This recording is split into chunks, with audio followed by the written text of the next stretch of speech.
This is the Horse Radio Network. This is episode 144 of Horsemanship Radio, brought to you by Omega Fields, the world's best omega-3 supplements for horses. Horsemanship Radio is a part of the family of the Horse Radio Network, and today we have some heroes. Heroes in both ponies and senior nutrition.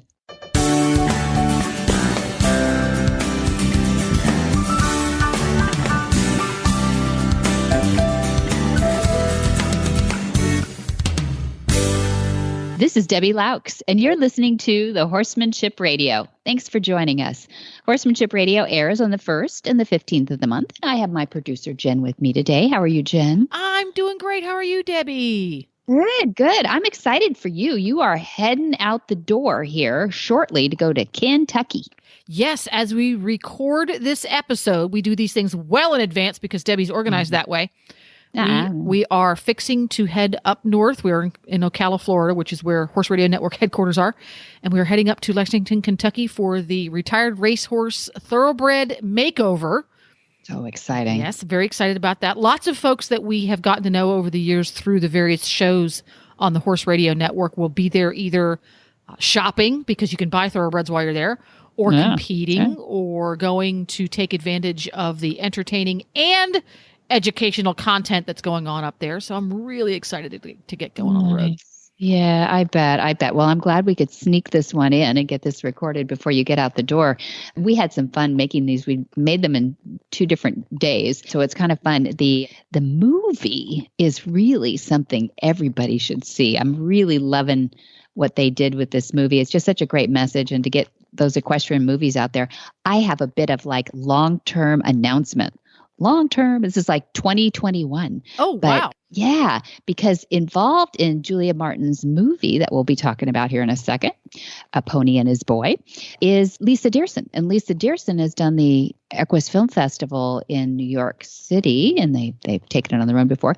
But she gave a film called Lomitas a big award, and a guy by the name of Florian Figge made it, and he's in Germany. Of course, Lomitas was a German-bred horse that Dad had trained and basically saved by getting it to go back into the starting gate. And Lomitas became, I could do a whole show on no spoilers, progeny. But Lomitas, not only did your dad take on Lomitas and help him get through his issues that prevented him being an acceptable racehorse, despite the fact that he was very talented.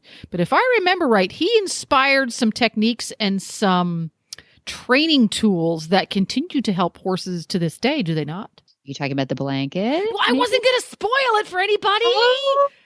Well, they don't know what it is. They have to listen to this show. They have to listen to know what the heck the blanket is. When is the Lomitas movie going to be available for us to Well, the Florian Figge, you can go see. It was actually made for Dad's 80th birthday, just as an in-house kind of thing. And then I guess on a whim, they actually offered it up to the Equus Film Festival in New York City, and it ended up winning something. But it was really intended as a birthday present for the family, and they brought Dad over there. But the cool thing is, a producer has picked up the story. That's a big producer in Germany, and what do you call it when it's the big themed, movies? Robert feature film. A feature film. That's so they're going to take the little one that they did as a gift for your father, and they're going to make it into a proper feture film. Exactly. I mean, I don't know. The story will be, exciting! I know it is. It's really big news for us anyway, because his story is so incredible. And the grandfather, Walter Jacobs, who hired Dad at the time, really took a leap of faith, hiring this cowboy from California, and he just, his progeny is amazing too. And I think that's as much a part of the story for us as it is the Lomitas story, which is incredible as it is back in the 90s, and that's when the thing. Anyway, so that's our theme here. We got a little video, a movie that was done well for ponies and horses, and I won't spoil it for you because you'll get to hear the interview in just a second. So exciting. Well, that is great. And we're going to get to A Pony and His Boy, the story of Barry and Josh, right after we hear from Omega Fields.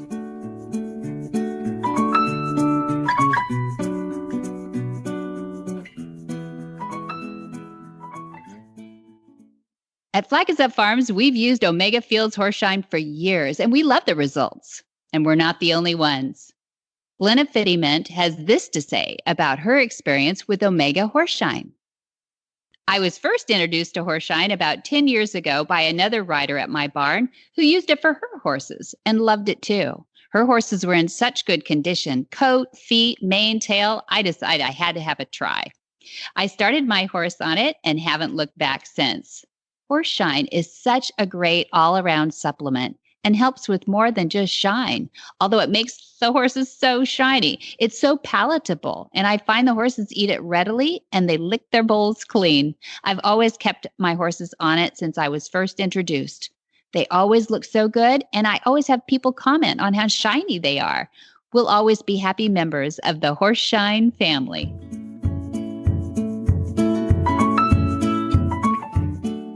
Julia Martin joins us today to share about the making of the movie A Pony and His Boy, the story of Barry and Josh.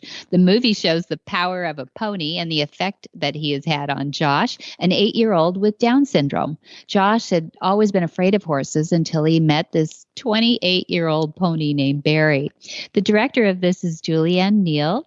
The writers are Lisa Dearson and Julianne Neal, and the stars are Mario Contreras and Joshua Martin himself. Well, welcome, Julie Martin. You're a mom, you're a horse gal, and you happen to be the mom of a perfect Down syndrome child named Josh. And I'm happy to have you on the show. How are you? Yes, I'm good. How are you? I'm good. I'm excited to talk to you a little. Yeah, yes, super excited to be interviewing with you today regarding Joshua and Barry, his pony. I am sure you've told this story a few times in the last year, and 2019 has been a whirlwind year. You happen to be the roadie for Josh, taking him on the road, right? On the road with going to things like the Aguas Film Festival must have been amazing. And you and Lisa Dearson have quite a story to tell about this journey that you've been on with Josh. But give us kind of an overarching about this film. How did this come about? So the film started, it actually wasn't predicted, of course. Joshua has his entire life been afraid of animals. And even though we had 2 dogs at the time that he was born, he was still very afraid of any animal. We'd go to friends' houses and we'd pull up and he would just tremble in the car and not want to go in if he thought anybody had a dog. And it kind of took me away from the horse world for a few years. I would just go out to Lisa's farm, the Lusitano farm, and visit with the babies and help her here and there break horses, of course, without Joshua. And I ended up moving basically a mile away from the farm. So I was there, and I had also quit my job that I had of 12 years because of Joshua when he was 4 years old. So I was an at-home mom and super excited to be so close to the farm. So I started kind of, I don't want to say making Joshua come with me to the farm, but he had to come with me to the farm. And he would just kind of stay away from the barn. And Bill and Nancy, who also had lived at the farm, Bill kind of took him under his wing as like a grandfather figure. So he was always doing stuff around the farm with Bill. But he would just kind of play in the rocks and dig and do that kind of stuff that he loves to do. And slowly I would coax him towards the horses, each time we went there, and he wasn't having it at all. No. So no, not at all. Your plan wasn't working. No, it was not working at all. So, within, I don't know, probably 5-6 months of this, I was also, riding daily for the most part with Lisa, and I ended up purchasing my horse from Royal Lusitano, and I had her as well. So she was very much a part of our life at that time as well. And still wanted nothing to do with her, didn't really want to go near the barns. He was starting to walk past the barns, but still would not go into the barn. And so I thought, well, let's maybe try also, pushing it with Barry, because Barry's so small and eye level to him, and he could just, take a brush and maybe brush him. So I would bring Barry out and he just would back up and be like, no. So. And Barry is 28. Am I right? Barry, he's basically, by now he's almost 30. So, because this was last summer. Gotcha. Yes, this was last summer. Actually, last May. Yeah. So I assume he's quiet and safe and all this. Yeah. Mm-hmm. Oh gosh, yes. And this pony, basically, they had him to help with the weanlings. They would put the weanlings with him, and he would kind of keep them in their place and kind of teach them the way and be their babysitter. Perfect. So that was his job. But with Joshua, he just was so gentle and so, just wanting the attention from Joshua. Mm-hmm. And Josh very slowly, this was a year's time for him of trying to get him to even come near Barry, which slowly he started to. And then we were walking out in the field with the horses. They were grazing, and we just happened to be walking out there, and Joshua decided, me ride Barry. And Lisa and I look at each other and we're like, what? And he goes, me ride Barry? And we're like, yeah. So we scooped him up and just plopped him on there, and it was history from there. I mean, it's interesting. Their relationship has just grown tremendously, and we couldn't even get him off that day. So, is that right? I mean, it was, yes. Oh my gosh, he was super excited about it and loved it. So then from then on, every day we were over there with Barry. He had a couple of friends that were there that would come as well, and they would lead him around on Barry, and so he'd see the other kids with Barry too, and really finally be interested in it. And then over time, he just started, taking him on himself, giving him baths and walking him, and, doing everything he possibly can. Doing everything. Yeah. I think it's amazing that I think a lot of people with any kind of child, a small child, number one, is small. So a fear of animals is not that big of a reach for children, especially big ones. But, anything that's at eye level and above, which is everything when they're little, just about, it can be fear inducing. Right. And so, I think that your story is relatable to a lot of people who have children who may not want to mix it up with animals. Yet, what do you think the advantage of having animals in your life has been for Josh? For Josh, it's been huge advantage, especially with Barry.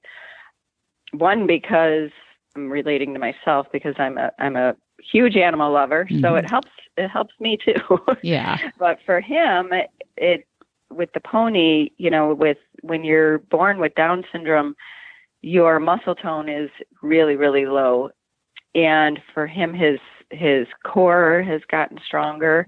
His speech has gotten so much better since he's been riding Barry, because he's building his core, and teaching for him has been great, because off the pony, I can't get him to want anything to do with learning, numbers, ABCs, talking with him. If he thinks he's learning, he doesn't want to have anything to do with it when it comes to me.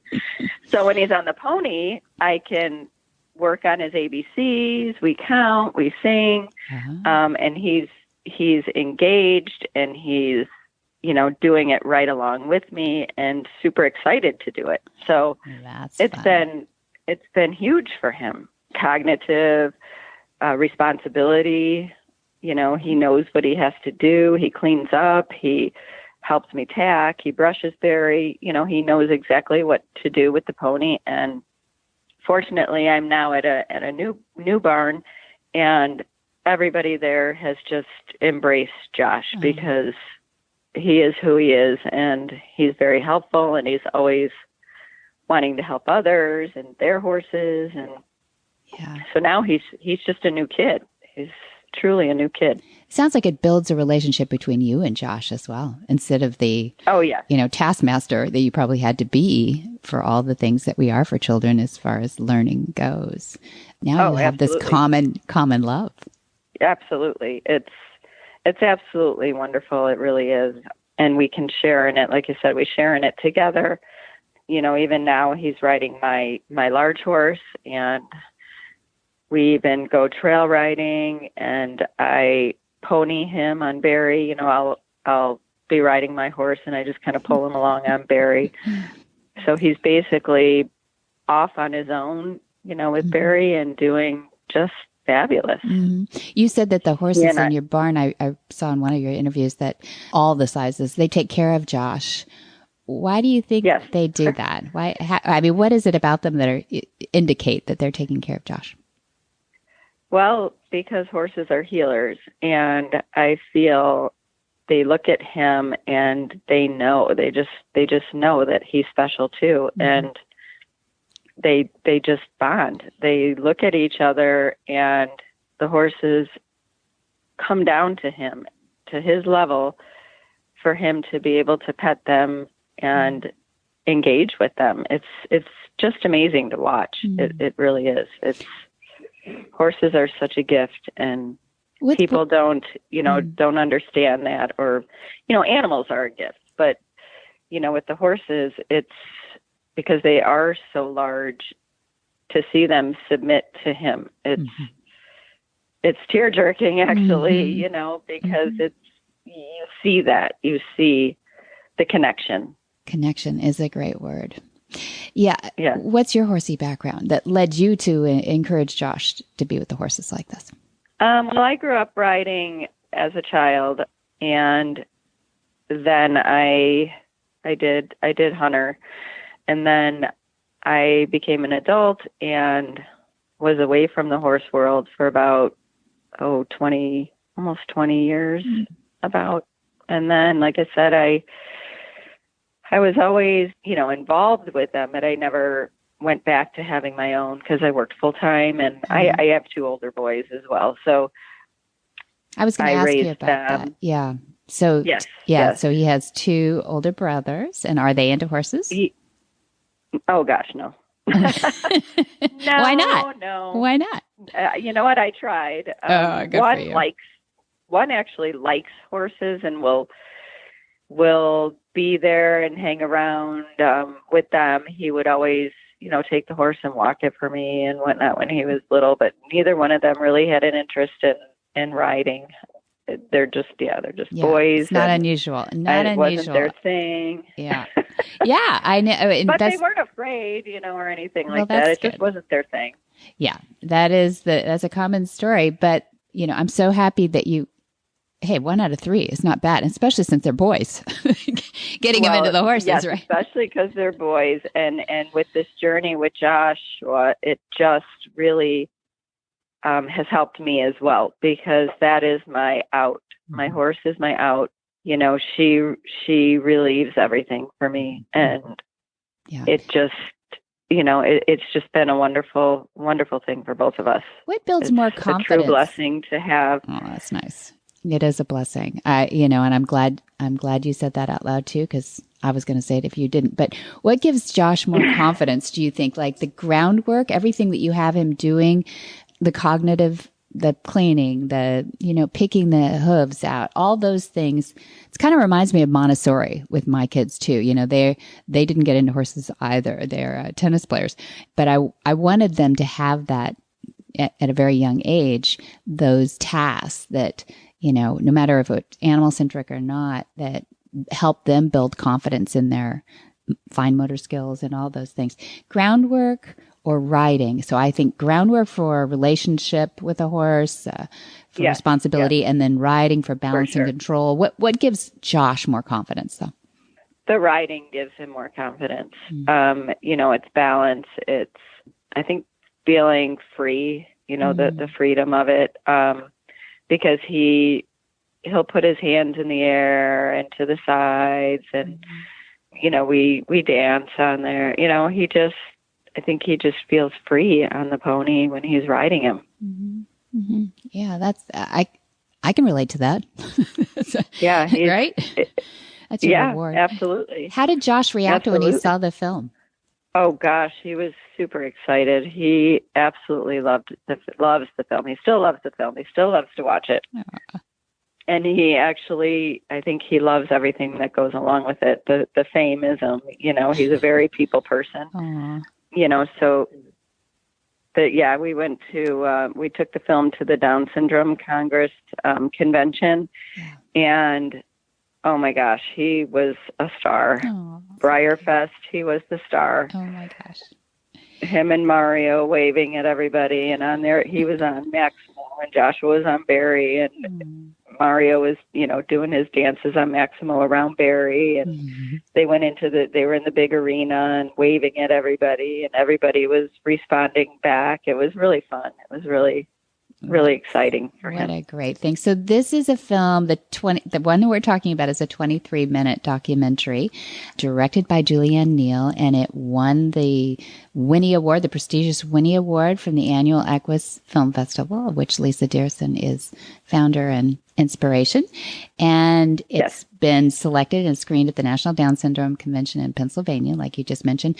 One thing I wanted to ask you about is, what is a Spotlight Rescue Series film? That Lisa could answer better for you. Oh, I'd love to talk to Lisa about that. Yeah. Okay. Do you want to speak with her now? Yeah. Do you want to put her on? Sure. Hold on. Thank you. Hi, Deb. How are you? Hi, Lisa. Great. Thank you for agreeing to jump on here. I thought it sounded important, this Spotlight Rescue Series. It sort of begs the question of, what else are you doing to spotlight rescues? Well, with the Equus Film Festival, we get so many issues brought to us about things going on with horses. So Julianne Neal, who's one of our filmmakers, partnered with us, and we've developed the Spotlight Rescue Series, which focuses on the positive as well as the negative things that are happening with horses. So last year we did a documentary on the Havasupai horses in the Grand Canyon that are so badly abused. And we started the whole series with focusing on the hanging barn that happened in Meadville, Pennsylvania, with the horses that they had left suspended from the ceiling and because their feet were growing, and they just fed them handfuls of food to keep them alive. It was just a horrible story. It did the circulating around on Facebook. And people want to know what happens to those horses after they get rescued.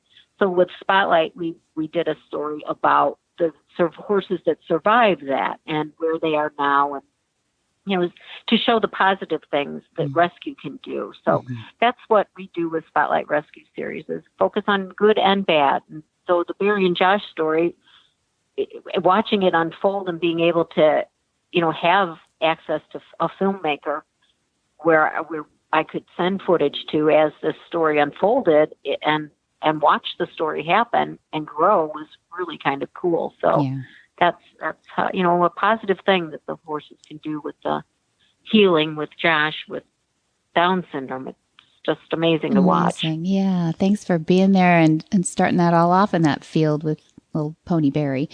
I heard this is also going to be shown in Germany and Britain. Is that still on the schedule? Well, the biggest place it's going to be shown right now is we're going to Manipur, India in November with the Equus Film Festival. Wow. So we'll be taking it to Manipur. It'll show in Germany at the Equinol Film Festival, which is a horse film festival in Germany. And then we've got some of our filmmakers in the UK are going to be screening it. And then it's screening around the country now, and it's going to go to the Can Praxis event that'll be happening up in Canada in September. And it's a series of films that Equus is sending for a Wounded Warrior program, PTSD, and all different kinds of ways that horses help with mental health. Fantastic. And I love that Barry is a, co-star in this film, A Pony and His Boy, and that it shows that a horse could be old, maybe even way over the hill, but that he can still find a job and he can still be loved and be super useful in our communities. Well, right, and he had just been a discarded pony to us. Someone gave him, they didn't need him anymore, and he just was kind of tossed to the side. So we used him with our yearlings. But just to know that, and he doesn't know he's 30 years old. Right. He is trotting. He is sassy. He did Briarfest and just pranced his little self around Briarfest like he was a 15-year-old. No one knew he was 30. They were shocked when we told them that. So, it's really given him a whole new lease on life. He just now has a purpose, and Josh is his purpose. That's awesome. That's awesome. Well, we'll wrap up with Julie, if you don't mind. Okay, I'm going to hand it right back. Okay, there you thank go. You. Hi, Debbie. Hi, Julie. Yeah, no, I wanted to wrap up with the fact that I found out about you through my title sponsor, Omega Fields, because it's such a compelling story that they said this story must be told. And I'm so proud of them for sponsoring you all. And, the thank yous that we get in our communities are few and far between, really, for keeping it's an expensive hobby, these darn horses. It is a very expensive hobby. Yes. That's for sure. Any help is a big help in a lot of cases. How has it been helpful for you? Oh my gosh, it's been, as far as the Omega Fields goes, it's been absolutely wonderful. And to see, Barry's been on it over a month now, almost 2 months. And wow, I mean, he's just, his coat is great. His energy level is great. He's just, Josh made him a new pony, but this is really making him a new pony. He's just acts so much younger than what he is. Yeah. Sounds like he needs that to keep up with that schedule, that media schedule you guys have to. Oh, right. No, he does. And the supplements are wonderful. They're absolutely wonderful. That's great. Well, thanks so much for telling us your story. We'd love to catch up with you occasionally and see how the story is still unfolding and how Josh and Barry are great spokesmen for horses and healing and this connection that you spoke about. But I also want to hear from you as the mom who's, somewhat in the background, really leading this charge, and the Lisa Dearsons, who are the introducers and the influencers in these things too. So if you don't mind, I will tap you when there's something new to tell us, and our listeners will be wanting to hear. Yes, I would love that. I'd love to continue on. Yes. Great. Thank you. Perfect. Thank you, Julie Martin, for being on Horsemanship Radio. Thank you, Debbie. And thank you, Lisa. You. Okay. Have a wonderful day. Thank you. You too. Bye.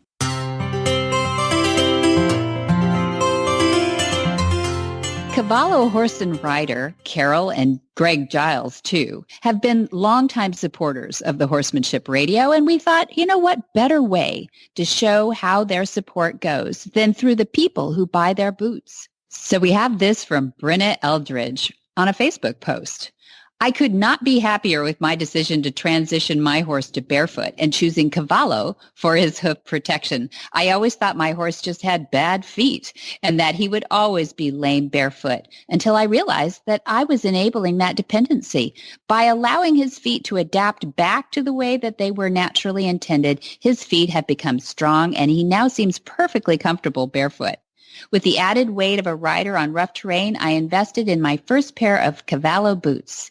I went with the Trek boots, and they fit him perfectly. I was able to do anything that I could do in metal shoes, and I have no longer stress over him losing a metal shoe and damaging his hoof when removed.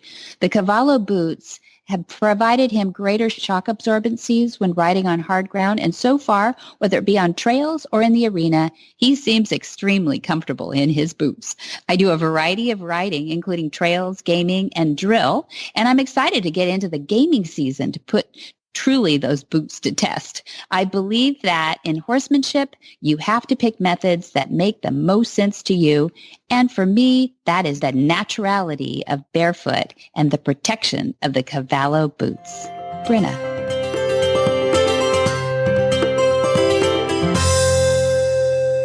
Juliette Getty, PhD, is an independent equine nutritionist with a wide U.S. and international following. Her research-based approach optimizes equine health by aligning physiology and instincts with correct feeding and nutrition practices. Dr. Getty's goal is to empower the horse person with the knowledge to provide the best nutrition for his or her horse's needs. Dr. Getty is the author of the comprehensive resource, Feed Your Horse Like a Horse, as well as the 7 topic-centered Spotlight on Equine Nutrition series of booklets. She also offers an informative e-newsletter, Forage for Thought. Her website, GettyEquineNutrition.com, provides a world of useful information for the horse person. Well, welcome, Juliette Getty. I'm glad for our sort of quarterly pop in and give us all we need to go for the next 3 or 4 months. How are you? Oh, I'm doing very well, Debbie. Yes, I really enjoy these visits. Wonderful to be here. Well, our listeners do too. We've learned a lot from you, but I know there's a lot to learn about our friends, the horses. And I know that you and I, in between times, talk a little bit about what things are current, how people are thinking, what's the latest, greatest, what's maybe something people are overlooking. And a lot of my friends, I'm the demographic of those women that finally the kids are all grown and out of the house, and we can think about our horses full time again. And that means sometimes our horses are a little old too. They're more mature. I will along say it like with that. us, Mature along they with at the same rate. Absolutely, exactly. Because the old saying, "Green on green makes black and blue." Oh, so. No, I don't know that one, but I like it. Yeah, you can use that one. I borrowed it from somebody else. So. But yeah, so sometimes we do, we've had our horses for a long time, or we're keeping our horses as healthy as we can. We don't want any of those 2 and 3 year olds bouncing around under us anymore. And so we want to take care of them. They're our old friends. And yes. I thought, well, I'm going to ask Juliette. I know that you write a lot of articles. Let's start with that. And you do a lot of consulting. So you told me that you had recently written an article about the mature or aging horse. And I wanted to know more about that because of my demographic. Well, sure. This is an issue that any horse owner will face if you keep a horse long enough, because as horses age, they develop all kinds of health issues. This is something that we experience as well, as we all know. Sure. But I did write the article recently. It's called How to Help Your Aging Horse Live a Vibrant Life. Because horses really, just like people, age at different levels. Some age more gracefully than others. But horses typically live well into their late 20s. I have clients with horses into their 30s. The oldest horse I worked with was actually 44, and that's unusual, granted, but he was happy, and he just, he was grazing, and one day decided that he would die in his sleep, which is, Lovely. Which was very, very soothing for him and for his owners. But as horses get older, they do experience issues with their digestive ability, which impacts their nutritional status. Since if digestion isn't good, then nutrient absorption isn't as good, and that can impact just about any place in the body.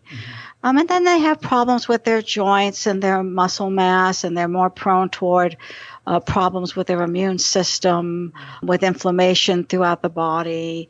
Their bones can become porous, and basically they may just start to not feel very well. So I like to address all of those things and look at the whole horse when I work with a horse owner. That's a lot to take on. It is. It is. You just listed a litany of of aging horses' problems. But yeah, let's pick at it one at a time. First of all, so if somebody who has that 15 to... Well, let me ask this question. Do different breeds age at different progression? Do some breeds, do you see, like big dogs and small dogs kind of thing? I don't know that they age differently, but different breeds are prone to more health problems, particularly insulin resistance and metabolic syndrome affects some breeds more than others. So that can certainly impact how they feel and can age them more quickly. But horses, I've seen horses look old at 15, and I've seen horses look young at 27. So it really depends a lot on how well they're taken care of, what life demands of them, how much stress they are enduring, because stress impacts the health of all the tissues in the body. So it's really hard to give an exact answer. It really just depends. Okay. So then just to take a sort of middle of the target, somebody has a 15 to 17, 18-year-old horse. Now, I don't consider that old. Sometimes I don't think they're almost in prime at that point. Absolutely. I do too. I think we're looking at older horses' symptoms more when they get into their 20s. Right. But what could they be doing at that stage of the game, knowing that this progression is inevitable, assuming that there's, we don't die of something else in between, but right. Yeah. Well, the most important thing is to control inflammation, because inflammation can damage the tissues such as the joints and the digestive tract, but it can also damage the brain. And the brain is particularly responsible, for everything actually, but in terms of the horse's overall health, when the brain is inflamed, we see horses develop Cushing's disease, leptin resistance, which impacts their weight, insulin resistance, which impacts their risk of developing laminitis. So we want to control inflammation, and there's a few key ways to do that. The first is to reduce stress. And I've talked about this many times, but one of the most stressful things a horse can endure is not having forage available to eat all the time. Yeah. So when a horse is restricted from hay, the horse goes into survival mode, and that causes insulin to rise, which is a phenomenon to hold on to body fat. To survive, for example, in a harsh winter.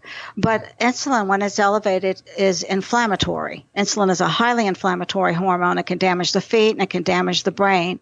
So we want to make sure that they don't have the stress of that. They want to be able to eat and feed like a horse and be allowed to graze. And then, of course, their lifestyle should be as low in stress as possible, where they have access to buddies, they have companionship, they have freedom to move, to allow them to be the way they were intended as much as possible. So stress. And then the second thing is, what nutrients or lack of are we subjecting them to? One of the most inflammatory feedstuffs that we give our horses is genetically modified soy. And soybean oil, soybean hulls, soybean meal, the list is long.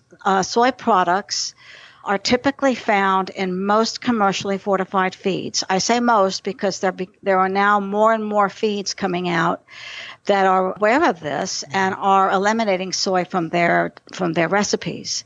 But soy, when it's genetically modified, means that it can withstand being sprayed with Roundup, a herbicide. So the weeds get killed, but not the soy. And on the surface, that sounds like a really good thing. But the chemical found in Roundup, called glyphosate, is very damaging to the body on many levels. And I won't go into that specifically, but basically suffice it to say that if we remove soy from the diet, we will be removing a very significant inflammatory agent. Okay. So this is a Getty campaign. # no soy. That's that's big. And for it to be that pervasive. My goodness. It is, because it's a really inexpensive way to feed. If most of the fat, for example, if you look at a feed bag, the list of ingredients, maybe it'll have 6% fat. Okay, so then where's that fat coming from? Most of the time it's coming from something called vegetable oil. And vegetable oil is another way of saying soybean oil. Or sometimes it will say soybean oil. So that's not only inflammatory for the reasons I just mentioned, but soybean oil is also very high in omega-6 fatty acids relative to omega-3s, and that causes an inflammatory condition as well. Too high levels of omega-6 fatty acids increases inflammation, whereas omega-3s do the opposite. They lower inflammation, and most horse diets are or exceed the level of omega-6s that they should have to be healthy. So that's another reason to avoid feeds that are high in soybean oil. Yeah. So so you're telling us to get rid of this inflammation, we need to cut out something. So what could we put back? Like, I think omega-3s is one of those things that you've told us before. People are a little short on feeding. So would you put that in as an inflammatory process. Right, I would instead of feeding something with soy. So let me back up just a second to make it simple, because I think people are thinking, oh my gosh, now what am I going to feed? There's nothing left. So look at your label, look at the ingredients carefully. If it's not what you want, then you can either search for a feed that does not contain soy, or you can go with a basic ingredient like a hay pellet, such as a organic alfalfa pellets or a Timothy pellet, or some non-genetically modified beet pulp, those kinds of things. And then we can add to that a source of omega-3s and 6s in the right proportion. Ground flax seeds are a good thing to do. Chia seeds are also good. Hemp seeds are excellent as well, and products made from them. And so these are ways to get the right fatty acids into the horse's body without overloading them with too many omega-6s. Mm-hmm. Okay. And I always say ground flax is so hard because it's unstable that I pushed for the omega fields. Their omega-3s are amazing. So yes, you want a stabilized product. Absolutely. Mm-hmm, mm-hmm. All right. And then some of the essential fatty acids, vitamin C's. Let's talk a little bit about that too, so that we know we can do something to help the inflammation.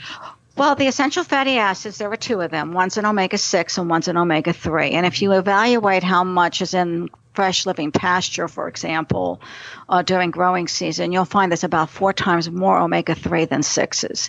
And the commonly found commercial feeds have it inverted. They'll usually have about 3 to 4 times more omega-6s than 3s. So there you can see that we have to fix that balance. So that's the first thing, and we do that by feeding those other fatty foods that I mentioned. You brought up vitamin C. Yeah. This one is a little controversial. Vitamin C is produced in the horse's liver. We, human beings, are not able to produce vitamin C, but horses can, and their livers do that. But as they get older, their livers just aren't, as functional as they were when they were younger. That's a normal sign of aging. And so vitamin C production sometimes declines. And I like to supplement vitamin C to an aging horse because of that. Vitamin C is involved in the formation of collagen. And collagen is a protein that's found in the bones, in the joints, and throughout the body, really, in the blood vessels and so forth. So the only time I don't supplement vitamin C is if there's a horse that should avoid too much iron, because vitamin C increases iron absorption. So horses that are insulin resistant or have Cushing's, PPID, I usually am very conservative with supplementing vitamin C. So one of the things that I learned about muscle production, I hope I learned this correctly so you can correct me, but is that muscle production, and we lose muscle mass as we age, but muscle production actually pulls some of the calcium or some of the ingredients of the bone away to build up the muscle, so that it's our obligation to put back in the calcium and the important parts of that bone structure so that we keep ourselves away from risk of fractures. Is that sure. Same with horses? Well, the muscle is mostly protein. So when there's not enough protein quality in the diet, in other words, when there's not a sufficient amino acid pool from protein sources, then the horse will actually break down its own muscle tissue to provide those amino acids. Could also happen for glucose production, though that's just not as likely unless we have a situation with metabolic diseases. But the bones also are made of protein, and they too need good quality source of protein by mixing your protein sources. So not just hay and not just alfalfa, but also adding other things like the flax and the hemp seeds I talked about also provide more protein. Okay. But minerals like calcium and magnesium and phosphorus, these are very important for bone health. And here's another thing that many horses experience who receive the Gastrogard or omeprazole. When we give this particular drug to help our horses to either prevent or treat ulcers, omeprazole inhibits the absorption of the minerals that are involved in bone formation. So over a period of time, the bones will become porous if the horse is on omeprazole for a while. So I don't like that drug. It also inhibits protein digestion. Right. So that inhibits the horse's ability to digest the protein. So basically, it's not reaching his cells. The amino acids are not reaching his tissues. So that's a drug that we really want to be aware of. It's a dangerous drug. It should be used very sparingly. Okay. But most forages, just to get back to calcium, most forages are high in calcium. So we want to make sure that the horse is getting enough magnesium and enough vitamin D also. Yeah. And that doesn't just come from the sun. Well, it does come from, well, that's where the horse makes vitamin D from, is by being exposed to sunlight. Mm-hmm. But if the horse is inside a stall, right, it's not going to get much exposure. Mm-hmm. Also, if the horse lives in the upper third of the U.S. Or into Canada, then the angle of the sun is such that they don't produce as much sunlight as they would, say, down here in Texas or in Florida, for example. Mm-hmm. So we want to consider adding vitamin D to the diet, and all horses can benefit from it during the winter time as well. Mm-hmm. So that's involved in proper bone formation as well as other aspects of the horse's health.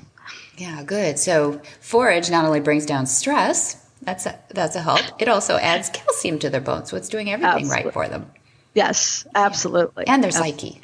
And their psyche too. Yes. That's great. That's great. So what I love about you is you're staying away from a lot of the nutraceuticals, and you're actually trying to get us to naturally feed and accommodate our horse for their lifestyle, to actually bring all these problems of aging into alignment so that we can reduce them and optimize their life. Wow, that was a mouthful. Okay. Yeah, that was good. That was well said. Did I write that down? I tend to gravitate toward whole foods and herbs where I can. Turmeric, for example, is a beautiful herb that's really very potent anti-inflammatory agent. How would you feed that turmeric? Well, the problem with it is that it doesn't taste very good. And it's And so there are several supplements on the market. I have a few in my store. There's plenty all over the place for horses that contain turmeric that you can try that are mixed with other things to increase the palatability. And so if your horse, most horses do tolerate it just fine. My horses always did.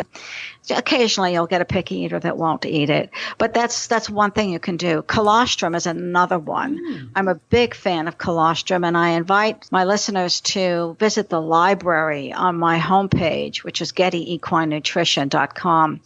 And I have an article in there on colostrum. It is such a fantastic superfood. It helps with the joints, with the immune system, with digestion. It heals leaky gut syndrome, which is a major problem for horses. And so that's another thing that I like to add to the diet. That's fascinating. So how do you colostrum, you should define what colostrum is in case somebody else. Sure. Yeah, well, most people think colostrum, isn't that the first milk, when the foal is born? It is. The first few hours of lactation is not really milk, but rather this milky substance, which is called colostrum, that contains a large amount of antibodies that the newborn needs to get to protect his immune system. And I used to think that as the horse got older, he could no longer absorb those antibodies, but that turns out to not be true. So by feeding colostrum, the antibodies that are in that actually do get absorbed into the bloodstream and protect the immune system in a variety of ways. So really worth feeding to any horse, not just older horses. Makes good sense. But I've heard that colostrum is hard to stabilize. Well, you want to get something that is stabilized, that's not overly heat treated. You don't want to, pasteurize it really at any high heat, because that destroys the antibodies. But it has to be quickly frozen, and I'm not really up on the exact procedure, but I work with a particular company that has a very fine way of handling it, and it's tested to be active. Oh, fascinating. Okay. Is there information on your site about that too? Yes, on my store, I have collage there. So rather than give a name of a particular company, I just invite people to visit that. That's right, because it might change. You never know. Yes, so, absolutely. These podcasts last forever, so go study 150-year-old Dr. Getty's site. I'm sorry. It's there forever. So one of the things that I know that you're big on is holistic health for the elderly and the young. I mean, all horses. People beat a path to your door to find out how to feed, how to maintain, how to keep their horse healthy. Do you treat the person too a little bit? Do you actually talk to people about the keeping them healthy? Like even, this is a touchy subject, weight on the back of the horse. Staying. I talk about the person's weight, not all. Well, that's not something. That's a bit blunt, but is it a kind of thing where you want the whole relationship to be healthy and that people need to stay in shape to be on top of their horse and everything else? Does that ever work against you? I think it has come up maybe one time that I can recall. If a person volunteers that information, like if the horse is developing pain in its spine, or if it's being ridden at too young an age, those types of things I'll bring up. But I do work with the horse owner in conjunction with the horse, because it's the horse owner's responsibility to feed the horse correctly. And I approach it the word holistic, from my perspective, means the whole horse, including his body, his mind, and his environment. Yes. And so I look at everything that horse experiences, not just from a dietary perspective, but his lifestyle, his companionship, his ability to exercise, and so on. And so that goes along with what the owner is capable of doing, because some owners have horses in their backyard, some horses are stalled, some are exercised regularly, some are not. The age of the horse owner may influence. If a horse owner has arthritis really badly and cannot ride anymore, that influences the health of the horse as well. So there's just those kinds of things that I integrate. Absolutely. Nice. That's great. That's what I love about you, Dr. Getty, is that you really do take each individual horse and human to their environment. And I think that's what we're all looking for, because everybody says, well, that's fine for their horse, but what do I do? And I think that is such a personal thing. And depending even on where you live and what you have available to you. You and I have talked about that too, about stabling or feeding in a small area, even if they do have pasture. How do you keep them mobile and all those things, which I love holistically about that. I mean, that's just part of our mission statement, is to integrate horses in people's lives. We think that's so valuable. We have a youth at risk program. We have veterans with post-traumatic stress program. Yes. And horses are so useful in those. And the people participating don't even know that usually coming in. They've not even been around horses, and they leave, wanting to be a trainer. It's lovely. It is lovely. Absolutely. And horses are very sensitive animals, and they can sense what our needs are and how we come across and what we're feeling. So all the more reason that we need to respect the horse's needs, because if we want them to be helpful to us, then we have to first make them healthy and sound so that they have the energy that it takes to be helpful. Yeah, meet their needs.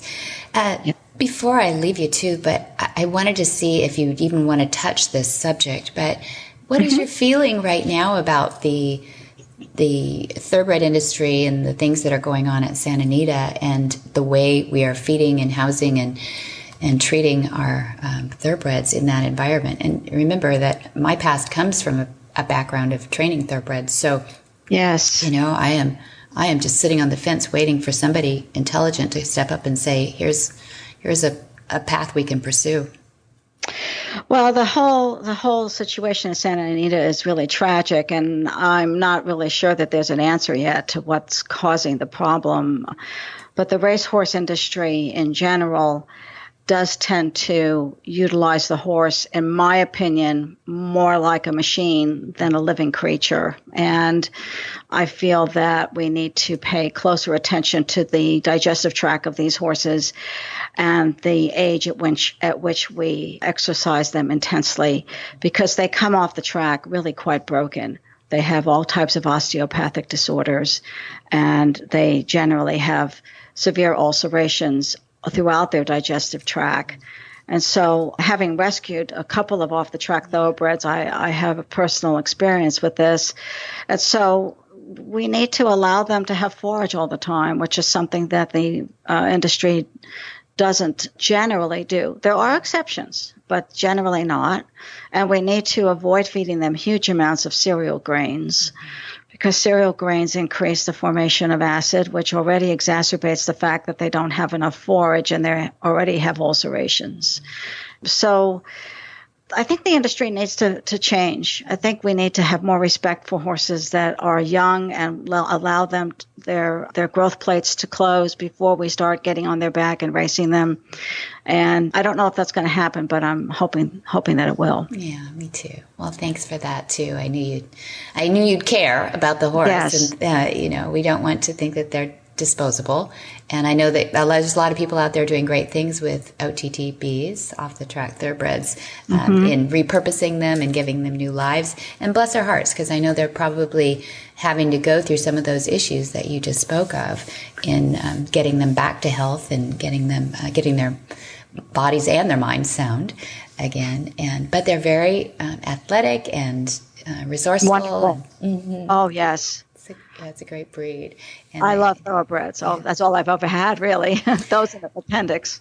So that's awesome. Yeah. So, and I hope that, that the knee jerk, I hope that the industry will pay attention to what people are saying this time, and that the knee jerk won't be to just ban everything. Banning never seems to really help the horse. It always seems to eliminate that whole segment of horses, which condemns a lot of horses to death, frankly. So I hope people think about that side of it too. There's bad people in every breed, in every discipline, every industry. But I hope change will be the chant that people will put out there. Well, the horses that are misused, for lack of a better word, would be those horses that age very quickly, that become more disposable, so to speak. Yeah. And so the horses that live into their 30s that I described earlier, those are horses that are treated more gently, that are allowed to have a good, fruitful life and not endure the intense damage to their bodies that some of the industries, or the performance industries, will subject them to. Good. All right. I hope people are listening and writing and doing their part. So we came out with two hashtags in this one: no soy, no Gastrogard.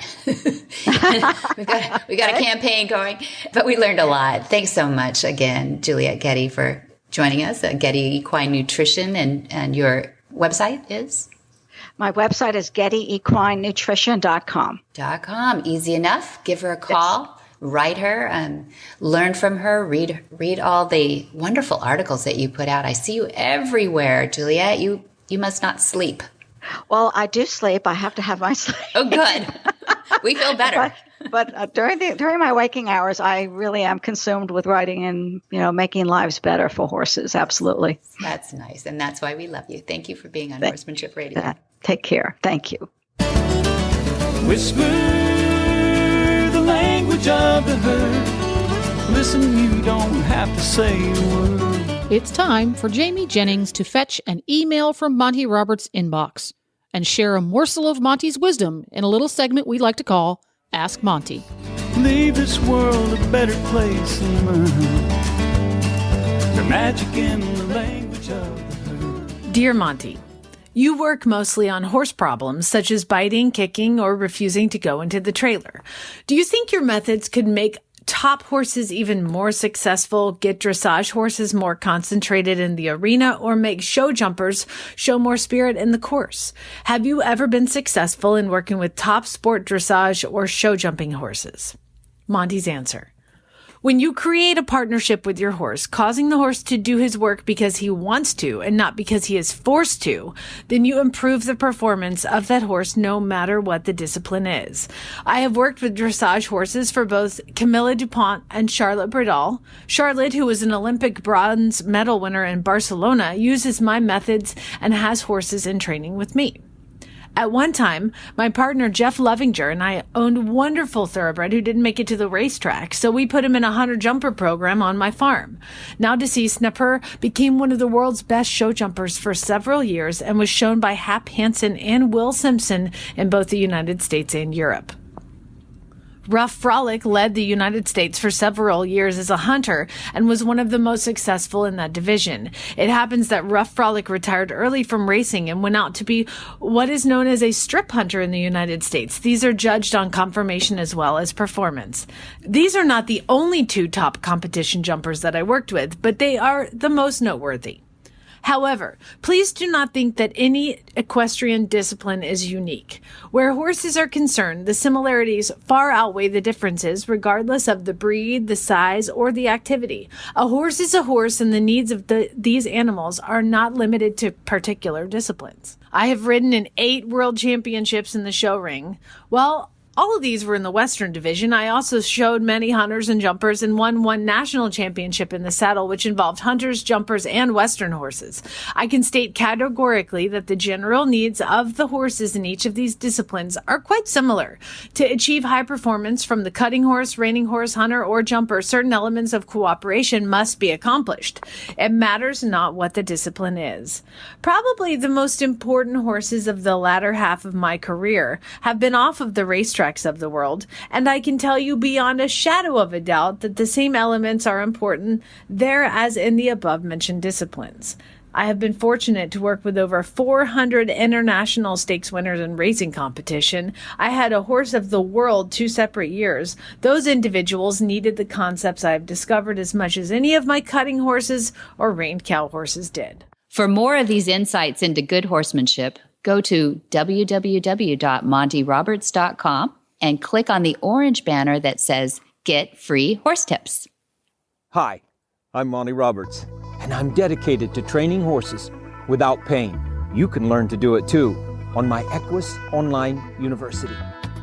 Western, English, the beginner, or the advanced rider, it doesn't matter. You can connect with other students online too, on our forum, and there's a new lesson every week.